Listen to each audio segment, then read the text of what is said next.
Hey, what's going on, everybody on YouTube? EXO coming at you here, feeling like $1,000,000. Thank you guys so much for your amazing support and positive comments from my last video, really making me feel great about continuing on showing you all these great things around the property. Some people are really being like, yeah man, we would love to see some home improvement stuff from you. Anything you got, we'd love to see. So you guys made me smile wicked. Thank you so much for your kind words. Today is another prime example of bringing you guys along for the ride of something exciting, live action. As you know, we got the concrete driveway in the book. She's laid down beautifully flat, and I'm very, very happy with the results.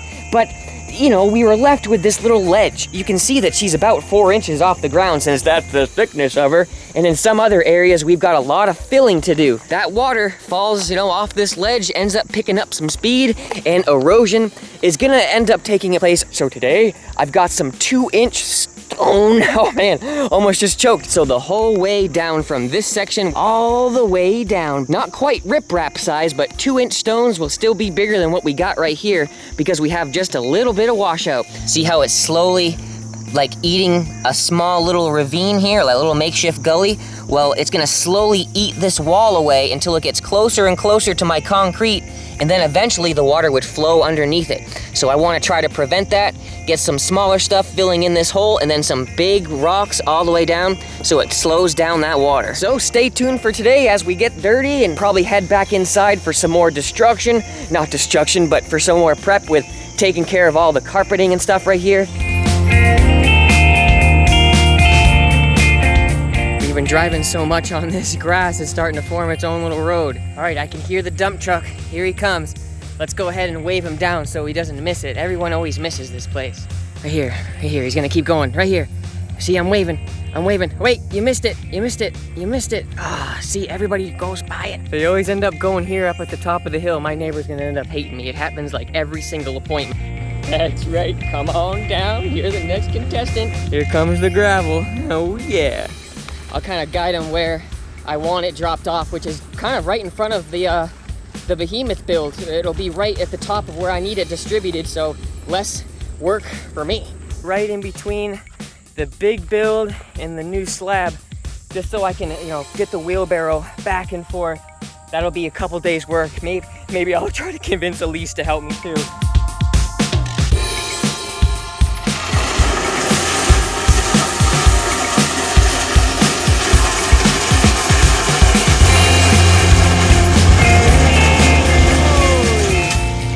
That's a lot of stone. I think this is gonna be great. I see some big guys in there. I see some 5s, see some 3s. Oh, that's a good assortment there. Awesome. Good job, guy. Good job.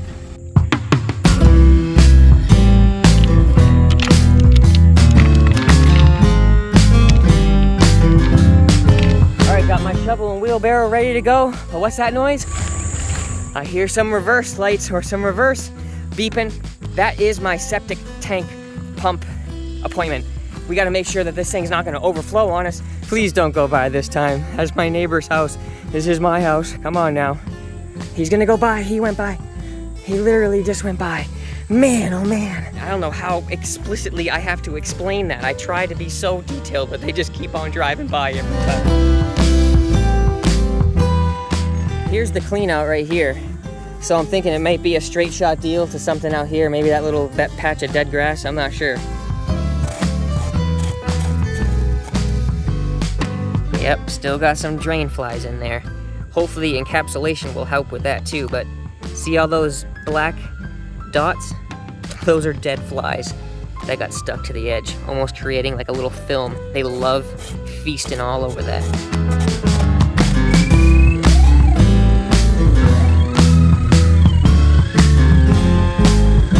Looks like a lot of the activity with my fire ants is kind of being reflected with the path of this. I wonder if they like that sort of, maybe I'm getting some sort of leaching going on or moisture buildup. Who knows?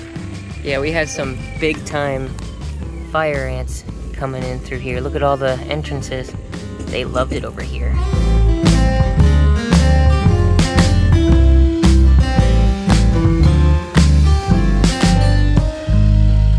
All right. perfect timing. We got everything all zoned out and marked for our septic. So he's actually gonna be coming back on Monday because we're gonna put some risers in because I have a subterranean system. So just for, you know, future proofing and doing my own maintenance so I can actually see what's going on, that's definitely gonna be a good idea. I got a full house, look. We got our gravel coming in for round 2 and we got this guy pulling out. We're definitely getting a lot of work done today, fellas. This is great.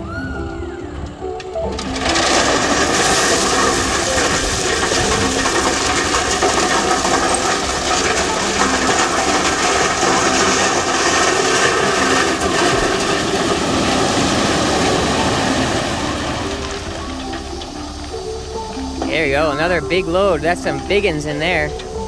Great sizes.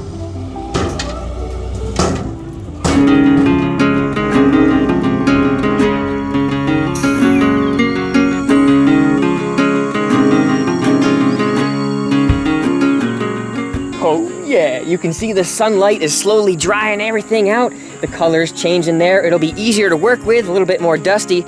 But let's go ahead and change things up. Head inside for some more carpet demo tear up time.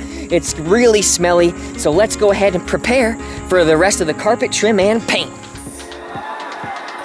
Hey, Flippy. Check that.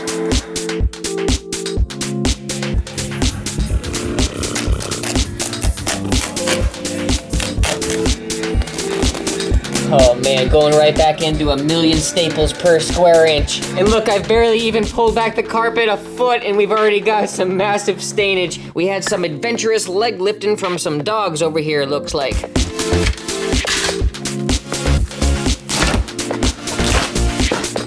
Dusty.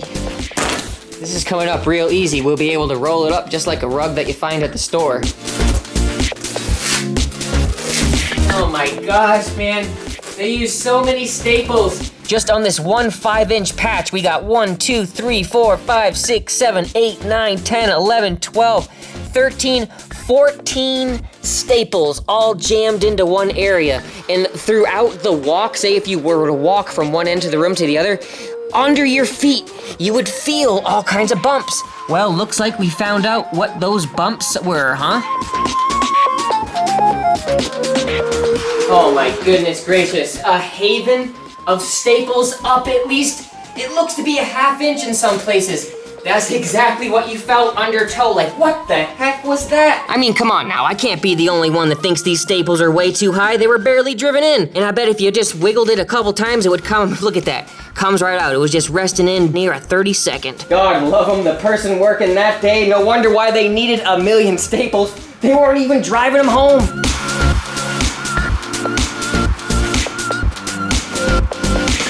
Holy smokes!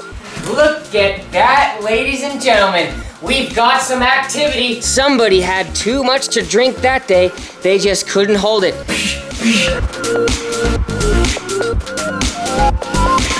All right, now we should be approaching another alfalfa part for the carpet pad as there's more staples down the middle. Now, if you're wondering to yourself why I'm doing this all in one big piece across the floor, well, check it out. Once we roll it just a couple more feet this way, we'll be right in line with the door, so a person on that side, a person on this side will make quick work for the Holloway people going straight out that way. Yep, there's the seam right there.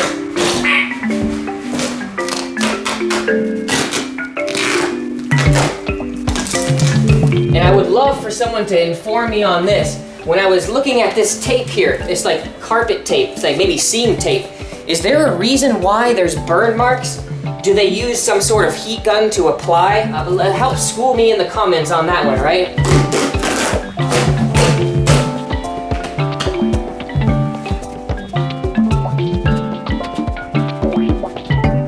Oh man, I just had a random thought.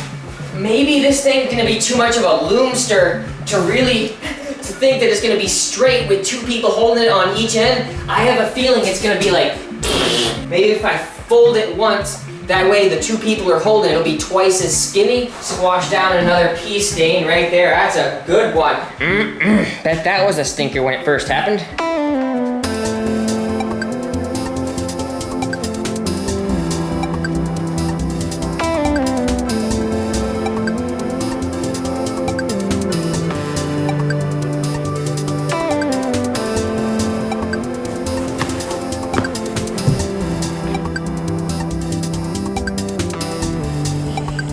how was work? All right. You want to help me with some carpet real quick?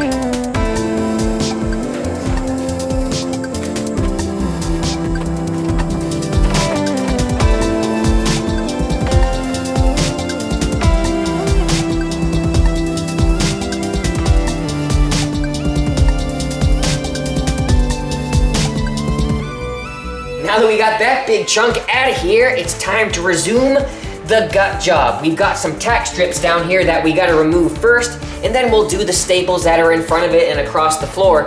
But the reason why we can't recycle these tack strips is because the existing baseboards were only 1/8 of an inch thick, and they took full advantage of that, butting up these tack strips as close to them as they could. So what happens when we use our bigger, beefier baseboards? Well, it'll come out past it and it no longer works, so they've gotta go. A nice pry job all the way down the line is what needs to happen.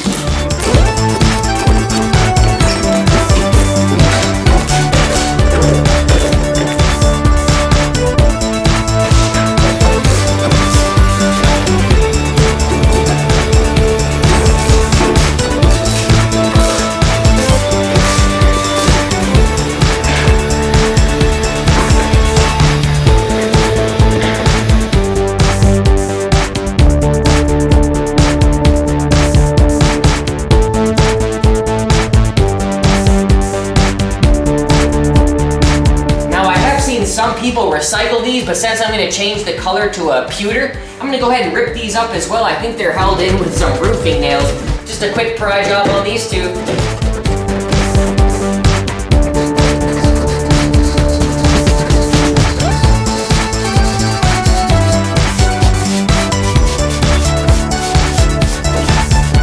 Oh yeah, I forgot about this little spot right here down on the floor. It's been damaged, something was probably dropped on it, and since this is where all the wet boots are gonna be, I really don't want any water getting underneath my underlayment, so I've got an idea. Guess what?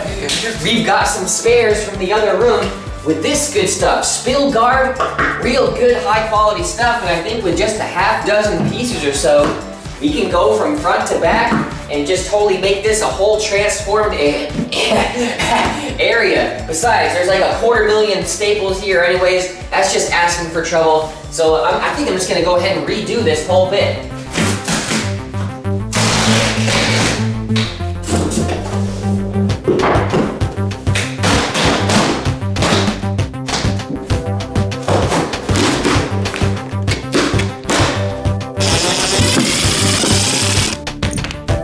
Take a quick little razor around the edge.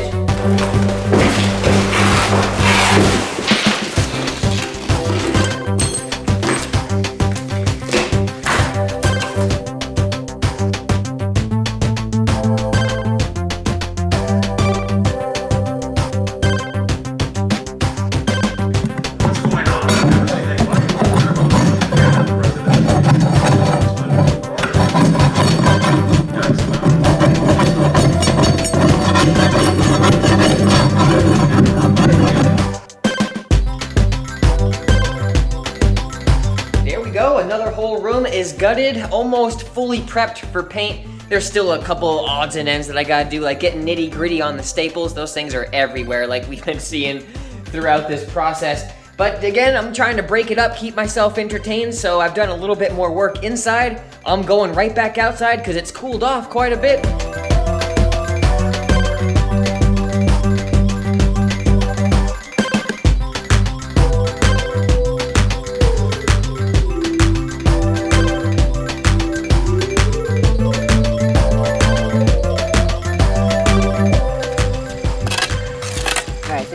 The edge. Nice. Oh, sinkhole. Sinkhole? There's something in.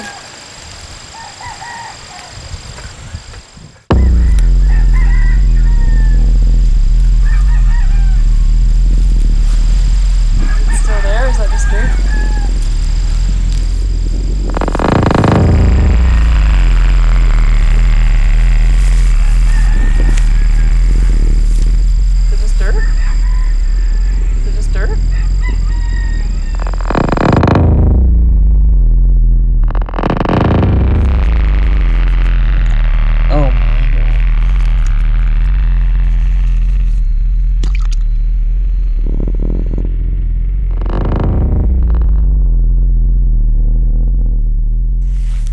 getting cold out here. It's been a couple days since we checked back in, and yeah, we have got a big problem on our hands. I'll go ahead and run you through what I found and what has happened in the meantime. So, it looks like we have some damage on the tank. We have some wastewater coming through somewhere that's damaged on this tank. Upon looking inside, it looks like there's a big chunk that possibly is damaged and water could be getting through there. And it's so bad that the tank itself is no longer functioning. I don't know if you guys know how this stuff like this works, but essentially all the poop collects in one area, and then the gray water gets sent out into the leach field.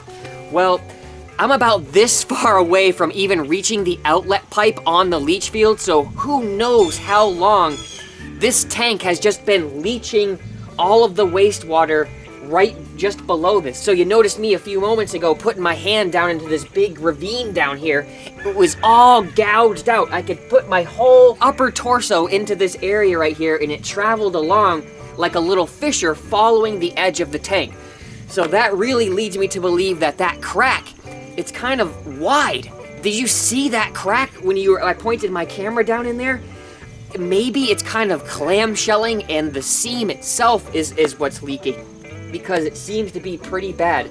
I filled it up with 1,000 gallons all the way up to the outlet pipe, and the next morning the tank was halfway empty. So 500 gallons overnight somewhere poured out through here, because now the tank is so low, and it's really disheartening. It seems like it's non-stop, and I don't know exactly where to find my confidence anymore, because I'm at almost my wit's end. So I'm just trying to, like, I believe it or not, I prayed to God. I was like, please give me the strength to be able to deal with this stress. And you know, financially, this is just a huge side swipe, punch in the face. So I don't know exactly what I'm gonna do. I called the inspector, I called the municipality. Believe it or not, they said, oh, why don't just dig around it and try to stick some hydraulic cement in the crack. So maybe I'll try to do that. I'm also in talks with the permit department, so if I have to pull a repair permit, then I'll already have all the paperwork done. So yeah, it goes down about 3 feet, and that same night, after I filled up the tank, this whole sinkhole filled up with water right to the level that was inside this tank, and then it like equalized as it seeped into the soil. So that's where I'm at right now. I'm just gonna, you know, play it by ear. I may have to excavate this whole tank by hand. It's fairly large. Maybe it goes down roughly 5 or 6 feet. Once you get down to the level of this, which is a foot in itself, so maybe 7 foot on that side and 5.5, 6 feet on this side or more. So I'll keep you guys updated. I'm just kind of feeling a little bit discouraged. It's kind of strange. I was feeling on top of the world at the beginning of this whole process. I guess this video, you guys saw me doing my dailies, and now I'm just feeling a little bit defeated. But I'm gonna try to overcome that. I'm gonna try not to get so down on the situation, and try to do, like I said in my last video, persevere, and just try to do what I can. So if you have any sort of suggestions for this problem, if you've dealt with something like this, you know, the tank is not able to fill up. There is some sort of damage below the outlet pipe that is creating this problem. The water can't rise. It's leaking before it's able to. So I gotta find it. I gotta fix it. And maybe I got some friends who can give me some suggestions. Anything will help at this point. This is going to be one of the biggest expenses yet. So I will talk to you guys in the next video. Thanks for joining. I know this isn't car audio, but this is my life for right now. We're going to be coming back stronger than ever, with bigger than ever. I just got a lot on my plate right now. So thank you for understanding. And like I said, if you have any suggestions, just let me know. All right, I'm going to try to keep this ball rolling. Thanks for watching. See you later, guys.